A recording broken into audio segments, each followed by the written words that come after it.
อันมีพระพุทธพระธรรมพระสงฆ์กุลพ่อกุลแม่กุลครูบาอาจารย์กุลศีลธรรมกรรมฐานจงมาปกห่มรักษาครูบาอาจารย์พระเจ้าพระสงฆ์ทุกรูปปกห่มรักษาบ่ออกไม่ออกศรัทธาด้านสาธุชนคนดีผู้สนใจใฝ่ในธรรมทุกท่านขอถวายความเคารพแสดงความนับถือพระมหาเถระพระเถรานุเถระเจ้าคณะพระสังฆาธิการครูบาอาจารย์เจ้าที่เปิดวิทยุฟังอยู่ที่วัดที่ว่าเวลานี้บ่ว่าจะเป็นหลวงพ่อหลวงลุงตุลุงตุปีตุน้องเพื่อนสหธรรมพระสงฆ์ทั้งหลายจุตนจุองค์เจริญปอนศรัทธาญาติโยมท่านสาธุชนคนดีป่ออุยแม่อุยนักศีลนักบุญเท่าแก่น้อยใจยิ่งทั้งหลายทุกท่านได้เวลาแล้วเนอได้เวลาแล้วถึงเวลาแล้วได้เวลาสำหรับการรับฟังธรรมะอันเป็นสาระประโยชน์ทางด้านพระพุทธศาสนาน้ำธรรมคำสอนขององค์สมเด็จพระชินวรสัมมาสัมพุทธเจ้าได้มาปะมาพบมามาเล่าสู่บรรดาพ่อแม่พี่น้องป่อออกไม่ออกป่ออุ้ยแม่อุ้ยนักศีลนักบุญเท่าแก่น้อยใจยิ่งทั้งหลายแล้ว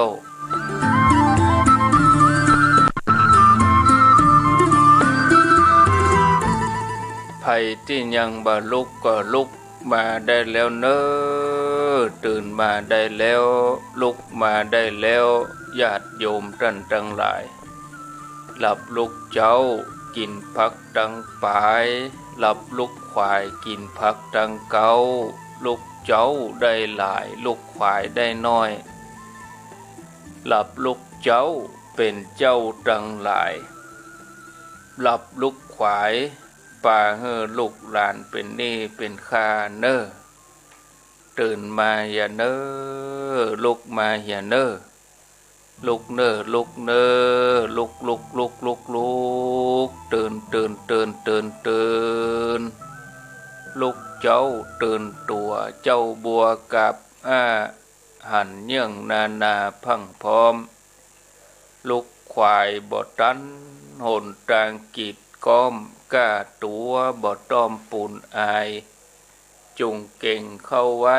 อย่าไปเฮือขวายต่อหน้าสบายจำไว้เน้อเจ้าจำไว้เน้อเจ้าอรุณสวัสดิ์ธรรมะสวัสดีสวัสดียามเจ้าญาติโยมท่านผู้ฟังยินดีต้อนรับเข้าสู่รุ่งอรุณวันใหม่ปะกันเจ้านี้เป็นเจ้าของวันพัดพฤหัสบดีที่29เดือนเมษายนพุทธศักราช2564วันนี้เป็นวันเดือน8เหนือแฮม3ค่ำเดือน8เหนือแฮม3ค่ำพร่ำว่าเป็นวันพฤหัสบดีเดือนเมษายนก็ค้างแถมวันพุธวันเดียวเมษายนมี30วันค้างวันพุธแถมวันเดียวก็จะสิ้นเดือนละศรัทธาญาติโยมหมดไปละเดือนเมษายนก็จะจากเฮาไปปี64จากแล้วจากเลยไม่ได้ปีกมาแถมแล้วปีหน้าก็เป็น65ไปเหียวันเวลาล่วงเลยไปศรัทธาญาติโยมท่านสาธุชนท่านทั้งหลายล่วงเลยไปพร้อมกับอายุสังขารพร้อมกับวัยศรัทธาญาติโยมมีเรื่องเล่าให้ฟัง เรื่องเล่าว่ามีงูปิดตัวหนึ่งเลยออกมาจากป่าไปหาเหยื่อตามท้องทุ่งนาขณะเดียวกันนั่นงัวตัวหนึ่งกำลังเป็นเป็นงัวโคทึกโคทึกก็คืองัวหนุ่มมันกล้าเนาะมันคึกขนองงัวตัวนี้กำลังควิดจอมปลวกเล่นอยู่ก็งูกลัวจะโดนงัวย่ำกลัวโดนงัวย่ำใส่งูตัวนี้ก็เลยเข้าไปในจอมปลวกแต่เลยลบบ่พ้นยังบัดตันป้นตึงมดตึงตัวหัวป้นก้นยังห่างโดนงัวย่ำงูตัวนี้ก็โคตรจัดเลยวายมาชกแล้วก็พ่นปิดเข้าใส่งัวนี่ก็ทนปิดของงูบ่ไหวตายเจ้าของงัวหันศรัทธาญาติโยมก็โศกเศร้าเสียใจขุดหลุมฝังงัวด้วยความอาลัยเมื่อเจ้าของงัวปิกไปแล้วงูนี่ก็สำนึกว่าเพราะตัวเฮาแต่รู้นี่ทำให้งัวต้องตายโดยความโกรธของตัวเก่าคนก็มาเศร้าโศกเสียใจเจ้าของงัวก็มาเศร้าโศกเสียใจถ้าหากว่าตัวเฮานี่ข่มความโกรธบ่ได้เฮาจะบ่ยอมออกอาหารที่ไหนจะบ่ยอมออกไปเสาะหาอาหารอย่างเด็ดขาดจากนั้นงูตัวนี้ก็เลยเข้าไปในอาสมของฤาษีไปนอนสมาทานอุโบสถศีลเพื่อจะข่มความโกรธตามที่ตัวเองตั้งใจไว้ทีนี้ก็มีหมาจิ้งจอกแถมตัวหนึ่งเอี่ยวเสาะหาอาหารทีนี้ก็ไปหันจ้างตายอยู่ข้างทางหมาจิ้งจอกนี่ก็ดีใจเกิดว่าโอ้เฮาบ่ต้องไปเสาะหาเหยื่อที่ไหนแล้วจ้างตายถึงตัวอาหารโอชะเป็นลาภลอยหมาจิ้งจอกนี่ก็เลยตรงเข้าไปกินที่งวงครบอย่างใดก็บ่เข้าเปลี่ยนมาเข้าที่งาก็มาแข่งเหี่ยไปตังหางครบเล็มกินตังหางรู้สึกว่าแข็งแข็มเหมือนด้ามยูทีนี้มาจิ้งจอกตัวนี้ก็เริ่มแค่กัดกินตังช่องทวารหนักของจ้างรู้สึกว่ามันนิ่มดีกินก็ไปเล็มไปก็มุดเข้าไปในท้องจ้างเกิดกินเครื่องในของจ้างอร่อยเมื่ออิ่มแล้วมาจิ้งจอกนี่ก็ยึดท้องจ้างเป็นที่พักที่นอนครองท้องจ้างบ่ยอมออกไปที่ไหนหลายวันผ่านไปซากศพของจ้างก็เริ่มที่จะแห้งลงเพราะว่าโดนแดดโดนหยังทำให้ช่องทวารหนักที่มาจิ้งจอกมุดเข้าไปเนี่ยมันถูกปิดลงขังหมาไว้จังไหนมาจิ้งจอกโดนขังไว้จังไหนออกมาได้วันหนึ่งฝนตกมาเมื่อช่องทวารหนักของจ้างนี่ก็อ่อนตัวมาจิ้งจอกก็หันแสงสว่างเล็ดลอดเข้ามาน้อยก็เลยตะเกียกตะกายออกมาในที่สุดก็รอดมาได้ หลอดชีวิตมาได้มาจิ้งจอกก็บอกตัวเองว่าเนี่ยลูกเพราะเฮาโลภเกือบตายในท้องจางเพราะเฮาโลภเพราะความโลภของเฮาเนี่ยเฮาแทบจะเอาชีวิตไปบ่รอดถ้าเฮาข่มความโลภบ่ได้เฮาจะบ่ยอมออกหากินเด็ดขาดจากนั้นมันก็ได้ไปนอนสมาทานศีลอุโบสถเพื่อจะลดละบรรเทาความโลภตัวเองที่อาสมของฤาษีแล้วก็มีแหมตัวมีตัวนี้บ่พอใจในที่อยู่ตัวเองอยากทดลองไปอยู่ในถิ่นของมนุษย์ก็เลยออกจากป่าไปหากินตามชนบทหมู่เจ้าบ้านหันเข้าใส่ก็ปากันเอาธนูไล่ยิงเอาไม้ไล่บุบจนมีตัวนี้เลือดไหลอาบเต็มตัวเมื่อป้นเงื้อมมือมนุษย์มาได้มันก็เกิดว่าเนี่ยเฮาได้รับอันตรายเพราะว่าเฮาบ่ฮู้จักประมาณตัวเองบ่ได้ประเมินตัวเก่าต้องได้รับความเจ็บปวดจากนั้น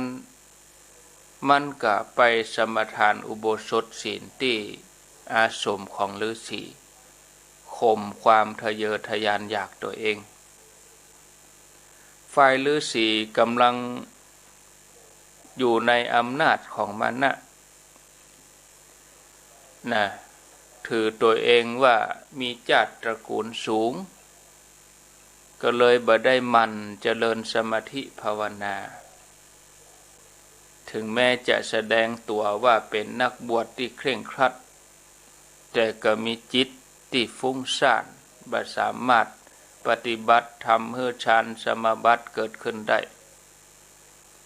ขณะนั้นพระปัจเจกพุทธเจ้าองค์หนึ่งเปิ้นหวังที่จะสงเคราะห์อนุเคราะห์ฤาษีเพราะหันว่าการปั่มเป่งบารมีมาเมินใครได้สำเร็จฌานสมาบัติพ่องพระปัจเจกพุทธเจ้าก็เลยมาปรากฏกายให้พระฤาษีได้หัน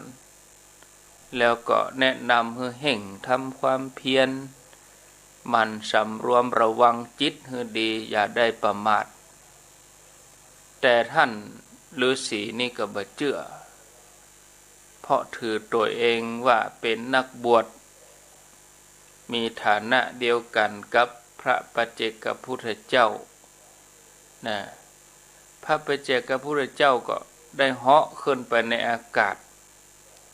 ให้ฤาษีได้หันฤาษีก็หันความอัศจรรย์ก็ได้สติ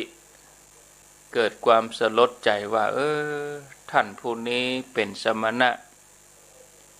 สามารถเหาะขึ้นไปในอากาศส่วนตัวเฮาเนี่ยก็เป็นฤาษีปั่มเป่งบารมีมัวเมาถือมานะตัวเองจัดก็เลยบ่ได้มีกุลวิเศษอะไรอย่างจัดกำเนิดจัดตระกูลบ่ได้ช่วยอะไรอย่างเฮาเลยศีลและจรณะต่ออันจะเป็นใหญ่เป็นที่เปิ่งแล้วก็ช่วยเฮาได้เมื่อฤาษีได้ละทิฏฐิมานะตัวเองก็ตั้งใจประพฤติปฏิบัติพิจารณาว่าเฮาถ้าว่ายังข่มมานะบ่ได้เนี่ยข่มทิฏฐิตัวเองบ่ได้เฮาจะบ่ไปหาผลไม้อันหยังมาฉันเด็ดขาดเฮาจะตั้งใจข่มทิฏฐิตัวเองฤาษีนี่ก็เข้าไปสู่บรรณศาลาถืออุโบสถศีลข่มมานะตัวเองนั่งสมาธิ ปฏิบัติไปบักกี่วันญาติโยมก็ละความถือตัวลงไปทำใจหยุดนิ่งในที่สุดก็ได้อภิญญาสมาบัติแล้วก็เหาะขึ้นไปหาผลไม้มาฉันเมื่อหารสัตว์ถึง3มาสมาทานอุโบสถอยู่ใกล้อาสมเพื่อจะข่มจิตตนท่านฤาษีก็เมตตาสั่งสอนให้สัตว์ถึง3ตั้งใจรักษาอุโบสถศีลตั้งมั่นพบชาติต่อไปจะบ่ได้ต้องมาเกิดเป็นสัตว์เดรัจฉานแถมจากเรื่องที่เล่าให้หมู่เฮาเจ้าข้าศรัทธาทั้งหลายได้ฟังนี้เขาจะหันได้ว่าบอกว่าจะเป็นคนหรือว่าเป็นสัตว์ถ้ารู้จักการสำรวมระวังจิต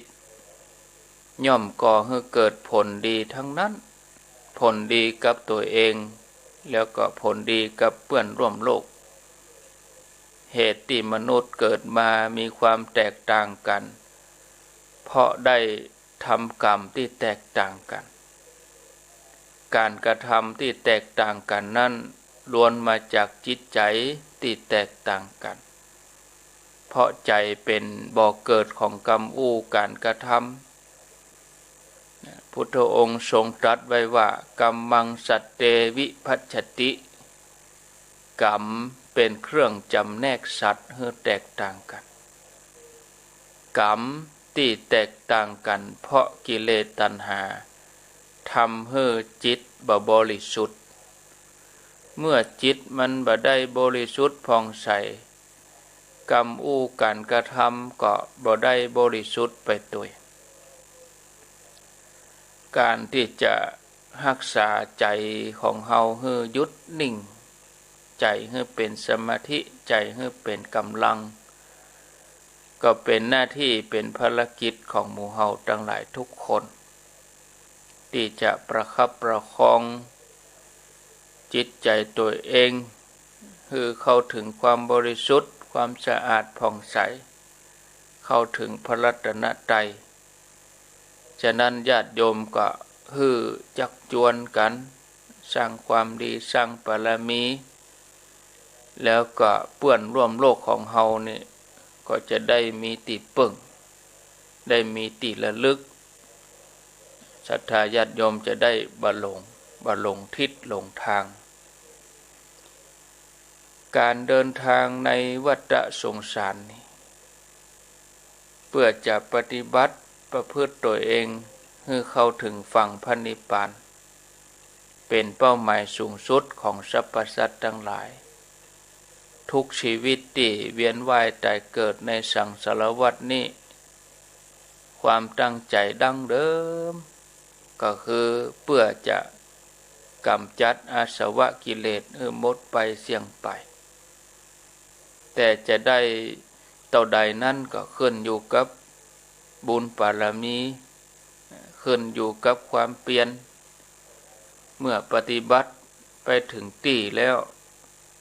จะได้บ่ต้องปิกมาเกิดแถมอันนั้นคือวัตถุประสงค์ดั้งเดิมของทุกชีวิตการที่จะดำเนินชีวิตดำเนินจิตของเฮาไปสู่ทางหลุดพ้นจากกิเลสอาสวะนั่นต้องดำเนินไปตามหนทางสายกลางในทางพระพุทธศาสนาเปิ้นบอกว่ามัชฌิมาปฏิปทาหนทางแห่งความบริสุทธิ์ทางกายทำให้ใจหยุดนิ่งปฏิบัติดำเนินตามแนวที่อริยเจ้าทั้งหลายเปิ้นปฏิบัติกันมาองค์พระพุทธเจ้ากัสสปะตรัสไว้ในอามคันธสูตรความว่าการบ่กินปลาและเนื้อความประพฤติเป็นคนเปรยนี่คือบ่ใส่เสื้อใส่ผ้าญาติโยมหันคลิปที่อินเดียที่เปิ้นเอาหมู่บรรดาชีเปยบรรดา เจ้าลัทธิต่างๆในอินเดียมาเดินไล่โควิดกลางถนนเป็นเส้นแว่นป่วยตัวลำก่ำเสื้อผ้าก็บ่เอาผมเผ้าก็ยาวลกลุงลังอันนี้หมู่บรรดานิครนหมู่บรรดาเจ้าลัทธิต่างๆพระองค์พระพุทธเจ้ากัสสปะนี่เปิ้นตรัสไว้ปรากฏในอามะขันธสูตรนี่เหมือนกันว่าความประพฤติเป็นคนป่วยตัวนี่นะความเป็นผู้ปฏิบัติผู้มักหม่มด้วยธุลีการครองหนังเสือบำรุงบำเรอไฟหรือว่าความเศร้าหมองในกายที่เป็นไปด้วยความปรารถนาการย่างกิเลสเป็นอย่างนี้โดยการเช่นสวงปูจายันย่อมบะยังสัตว์ข้ามพ้นหมดจดในกิเลสบ่ใจแนวต่างผู้ใดคุ้มครองดีแล้วในอินทรีย์หูแจ้งในอินทรีย์ตั้งอยู่ในธรรมยินดีในความเป็นคนตรงอ่อนโยนย่อมเข้าถึงธรรมละความทุกข์ได้ผู้นั้นจัดเป็นนักปราชญ์โดยแท้คำว่านักปราชญ์ในพระพุทธศาสนานั้นหมายเอาผู้หูแจ้งในธรรมเป็นผู้มีความสำรวมความบริสุทธิ์สำรวมในอินทรีย์ถึงหกตาหูจมูกลิ้นกายใจบ่ฮืออกุศลมันได้ช่องเข้ามาสู่จิตสู่ใจเฮาได้อันจะทำให้จิตใจของเฮานั้นเหินห่างจากกุศลฉะนั้นผู้ที่จะเป็นนักปราชญ์จะต้องมีความรู้มีความประพฤติที่สมบูรณ์พูดง่ายๆคือถึงพร้อมด้วยวิชาและจรณะส่วนคำว่าตั้งอยู่ในธรรมนี่เป็นกรรมที่ลึกซึ้งพอสมควรบ่แต่บ่ว่าก็บ่ใจจะเข้าไปได้ง่ายๆแบบผิวเผินถ้าเข้าถึงธรรมเข้าใจธรรมอย่างเตี่ยงแท้แน่นอนตั้งอยู่ในธรรมแล้วศรัทธาญาติโยมกำนั้นเฮาจะอุ่นอกอุ่นใจมีที่ปึ้งอันเกษมสูงสุดนั่นก็คือพระแก้วเจ้าทั้งสามใจเฮาที่ตั้งมั่นอยู่ในพระรัตนตรัยก็จะเป็นการตั้งอยู่ในธรรมการตั้งอยู่ในธรรมอย่างนี้ถึงจะล่วงพ้นทุกข์ไปละทุกข์ไปฉะนั้นผู้ที่ได้ชื่อว่าเป็นผู้ที่ตั้งอยู่ในธรรมก็ดีเป็นนักปราชญ์บัณฑิตก็ดีผู้ฮู้ทั้งหลายเปิ้นหมายเอาผู้ที่ได้บรรลุวัตถุประสงค์ของชีวิต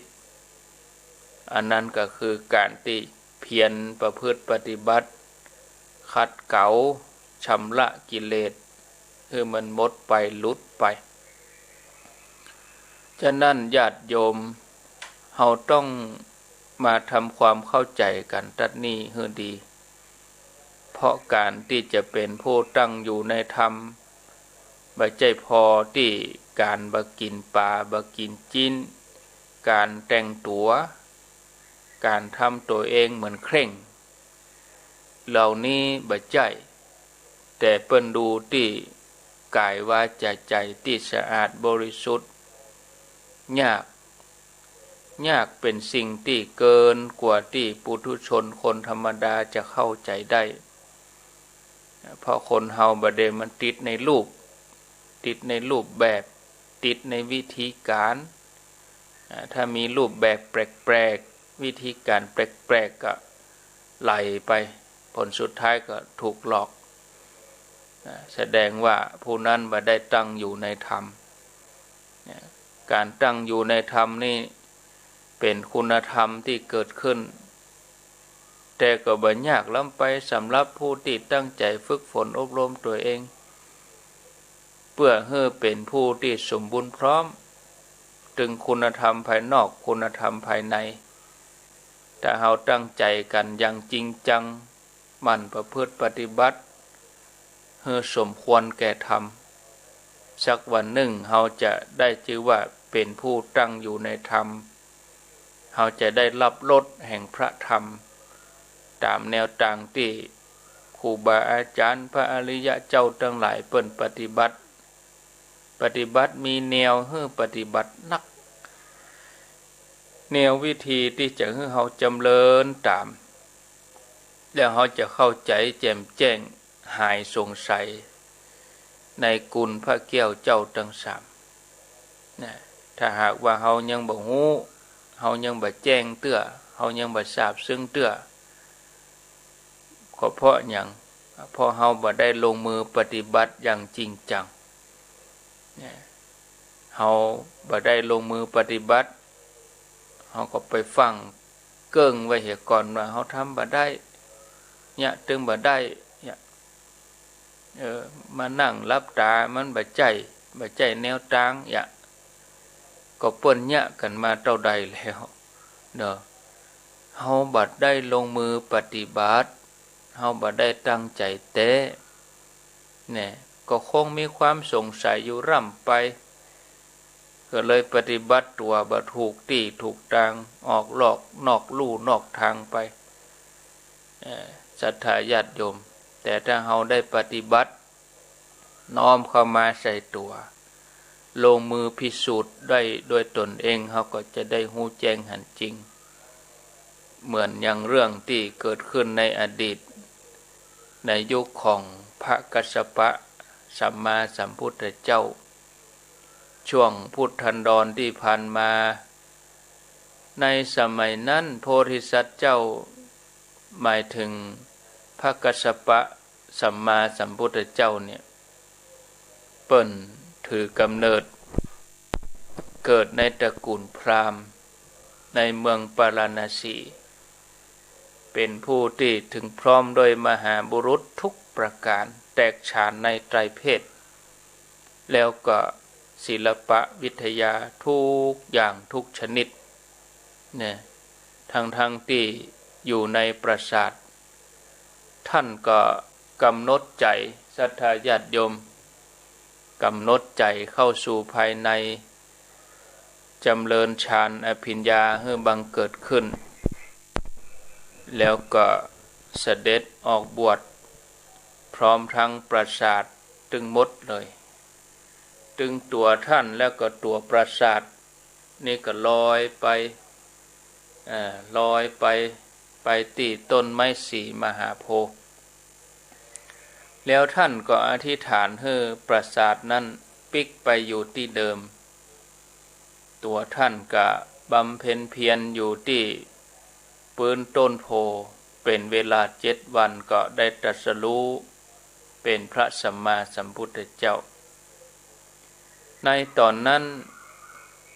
ป่าอิสิปตนะมีนักบวชนักเกือบ20,000 รูปพระพุทธเจ้าพระองค์ก็ได้ตรัสฮ้องบรรพชิตเหล่านั้นมาเพื่อแสดงธรรมจักรให้ฟังเมื่อจบธรรมจักรแล้วนักบวชถึง20,000 รูปก็ได้บรรลุอรหันต์ทันทีอันนี้คล้ายกับยุคของพระพุทธเจ้าสมณโคดมเฮาแต่เรื่องที่เอามาเล่าให้ญาติโยมฟังนี่เป็นยุคของพระพุทธเจ้ากัสสปะเปิ้นก็แสดงธรรมจักรเหมือนกันแต่นักบวชมี20,000 รูปในสมัยพุทธเจ้าสมณโคดมเฮานี่มีเพียง5 รูปคือปัญจวัคคีย์วันหนึ่งนายพรานเจ้าเมืองปาราณสีเข้าไปในป่าเพื่อล่าสัตว์เข้าในป่าลึกก็เดินเข้าไปถึงอาสมของฤาษีมีชื่อว่าติสสะฤาษี ซึ่งเคยเป็นเพื่อนสนิทกับพระพุทธเจ้ามาเก่าในสมัยที่ยังบ่ได้บวชนายพรานหันเข้าใส่ก็ยกมือไหว้ฤาษีก็ถามถึงเรื่องราวความเป็นมาเป็นไปในเมืองนายพรานก็เล่าให้ฟังว่าขณะนี้พระพุทธเจ้าบังเกิดขึ้นแล้วที่เมืองปาราณสีทันทีที่ฤาษีหูว่าพระพุทธเจ้ามาบังเกิดขึ้นต้องเป็นกัสสปะพระพุทธเจ้าบัดนี้ผู้เป็นสหายเก่าเฮาแน่นอนแล้วก็ถามต่อไปแถมว่าพระองค์เสวยกลิ่นดิบแม่นก็ว่าบ่แม่นนายพรานบ่เข้าใจความหมายของกลิ่นดิบอย่างเป็นกลิ่นดิบนะฤาษีก็บอกความหมายคำว่ากลิ่นดิบนั่นก็คือป่าแล้วก็เนื้อนายพรานก็เลยตอบว่ายังเสวยอยู่ฤาษีก็กึดในใจว่าเนี่ยอย่างนี้บ่สมควรเฮาควรจะไปห้ามพระองค์ติดสะฤาษีก็ออกจากป่าเดินทางไปเข้าเฝ้าพระพุทธเจ้ากัสสปะที่ป่าอิสิปตนะแล้วก็ถามพุทธองค์ว่าพระองค์ยังเสวยกลิ่นดิบอยู่แม่นก่อพระเจ้าค่ะพระพุทธเจ้ากัสสปะก็ตอบว่าท่านฤาษีเฮาหาเสวยกลิ่นดิบไม่คือบ่ได้เสวยกินดิบฤาษีนี่ก็เลยกล่าวอนุโมทนาชื่นชมวันต่อมาพุทธองค์บ่ได้เสด็จออกบิณฑบาตโดยหวังที่จะโปรดติสสะฤาษีเรื่องการปรารภเรื่องกลิ่นดิบก็คือเกี่ยวกับป่ากับเนื้อเนี่ยพระราชามีนามว่าพญาเจ้าเมืองชื่อว่ากิกีซึ่งเป็นโยมอุปถากของพระพุทธเจ้ากัสสปะก็ได้รับสั่งให้เสนาอามาตย์นำภักยาหารมีข้าวยาคูแล้วก็มีจีนมีเนื้อนานาชนิดปรุงอาหารสุกแล้วก็เอามาถวายฤาษีหันอย่างอันก็เกิดว่าพุทธองค์คงบ่เสวยเนื้อแต่พระองค์ทรงเสวยข้าวยาคูแล้วก็เนื้อที่อามาตย์เอามาถวายติสสะฤาษีหันอย่างอันก็เกิดความบ่พอใจว่าเป็นจะใดพระองค์ตรัสอย่างหนึ่งแล้วก็ทำอย่างหนึ่งเลยตรัสพ้อต่อว่าพุทธองค์ว่าสัตบุรุษทั้งหลายบริโภคข้าวฟ่างลูกเดยถั่วเขียวบริโภคผลไม้หัวมัน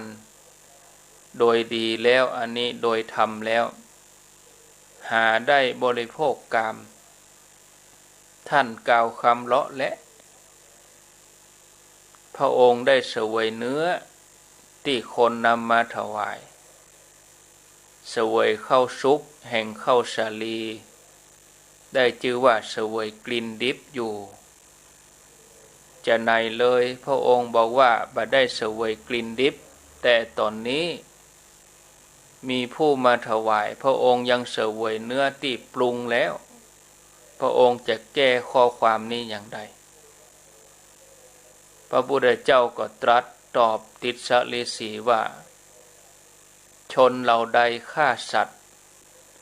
บ่สำรวมในกามทั้งหลายมีความหันว่าทานที่บุคคลฮื้อแล้วบ่มีผลเป็นผู้ประทุษร้ายมิตรมีปกติบ่ฮื้ออันนี้ชื่อว่ากลิ่นดิบของชนเหล่านั้นเนื้อและโภชนะบ่ชื่อว่าเป็นกลิ่นดิบสัตว์เหล่าใดขวนขวายในอกุศล ตายแล้วย่อมเข้าถึงความมืดมีศีรษะตกลงไปในนรกอันนี้ได้ชื่อว่ากลิ่นดิบของชนเหล่านั้นเนื้อและโภชนะหาได้ชื่อว่ากลิ่นดิบไม่บุคคลผู้บ่เสวยกลิ่นดิบคือผู้บ่ได้ทำบาปอกุศลโดยกายวาจาใจเป็นผู้บ่มีตัณหาทิฏฐิเป็นผู้ที่มารบ่สามารถครอบงำได้หลุดพ้นจากบ่วงแห่งมารเมื่อติสสะฤาษีได้ฟังกรรมของพระพุทธเจ้าแล้วก็มีความเข้าใจแจ่มแจ้งหายสงสัยเกิดดวงปัญญาเกิดศรัทธาประพฤติปฏิบัติตามพุทธองค์แล้วก็ถวายบังคมพระพุทธเจ้าเพื่อขอบวชในพระศาสนาปั่มเป่งปฏิบัติไปได้ระยะหนึ่งก็เข้าถึงความเป็นอรหันต์ญาติโยมท่านผู้ฟัง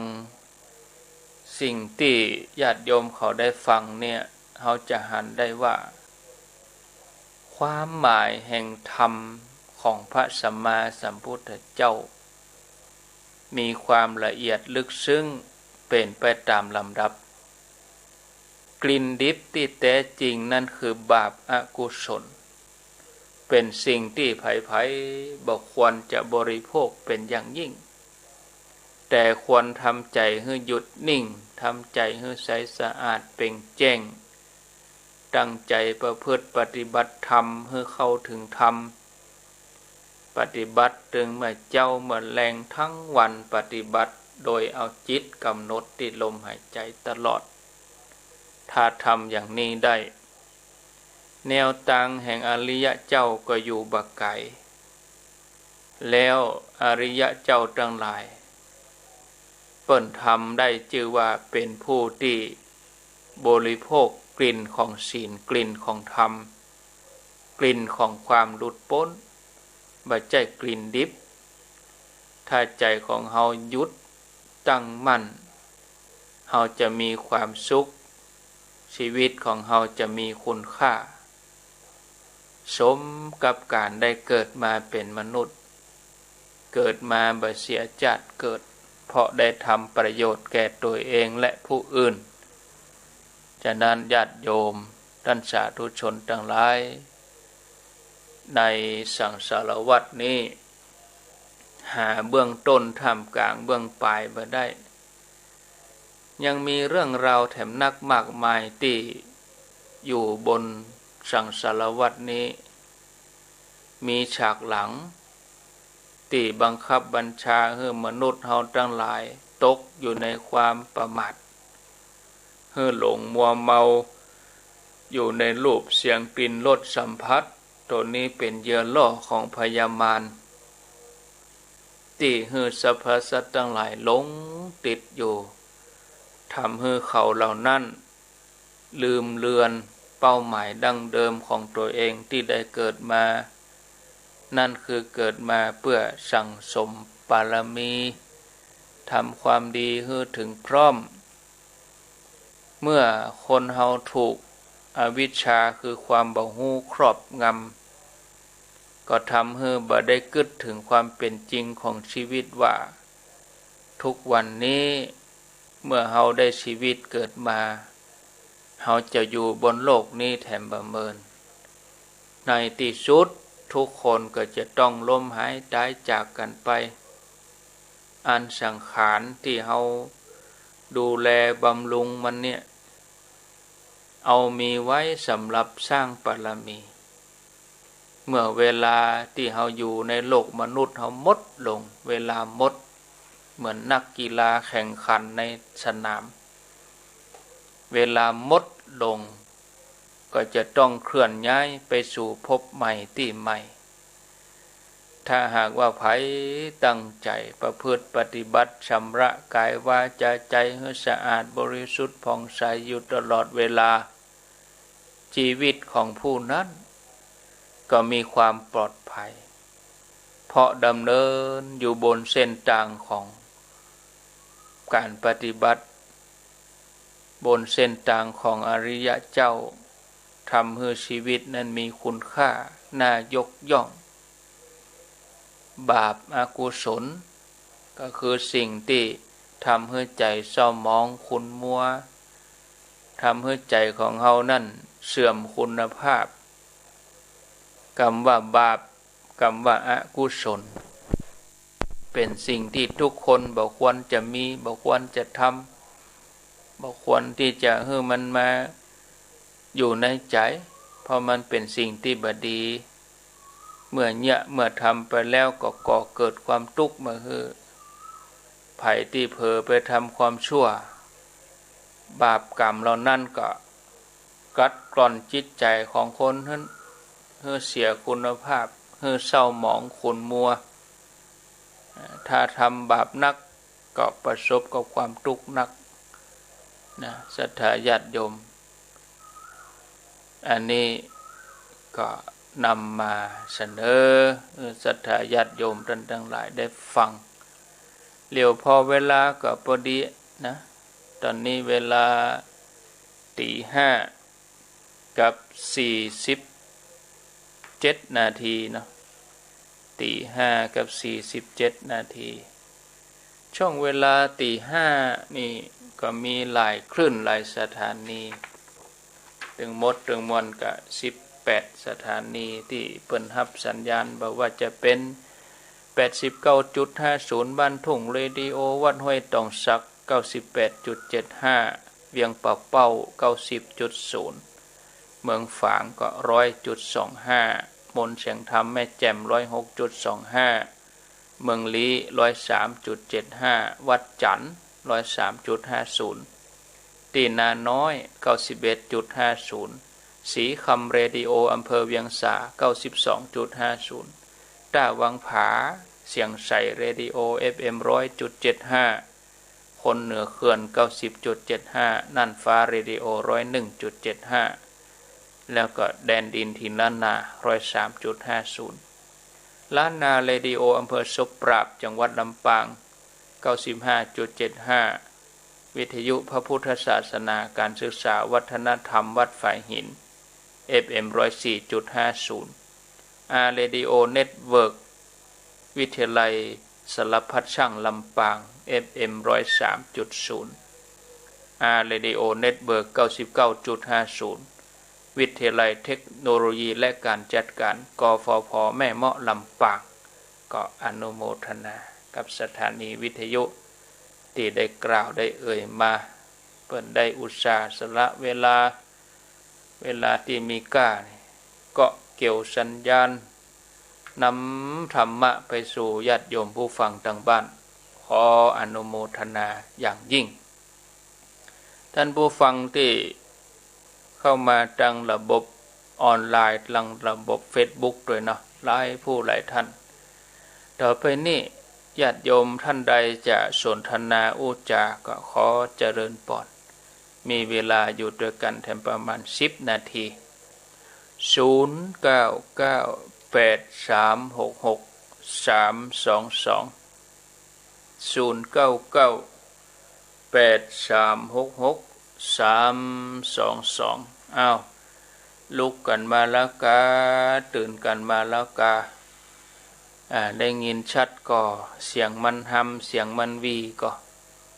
0998366322เจริญปนนามัสการเจ้าท่านพระครูเจ้าอันนี้เมืองจี้เนาะแม่นนะเจ้าแม่ครูลาวันนะเจ้าฟังทุกวันเนาะเจ้าชัดเจนเนาะแม่ครูเนาะชัดเจนเจ้ามีอย่างที่จะต้องธรรมะชำระใจแล้วระยะนี้อนุโมทนาเนอเจ้าอยู่ดีมีสุขแม่ครูราวันเมืองจี้ละปูนเจริญปนครับผมว่าจะได้ไอเบลฟังน่านฟ้าเรดิโอนะครับเนี่ยน่านฟ้าเนาะครับได้ยินชัดฟังได้ถึง3 คลื่นและชัดเจนถึง3 คลื่นเลย ดูต่างฟัง ถึง104ถึงล้านฟ้าไหลไปที่ไหนก็ปะเนาะฟังธรรมะแล้วก็ดีก็ใจกันกดเข็มติดเราหน่อยก็โอเคละได้ละไง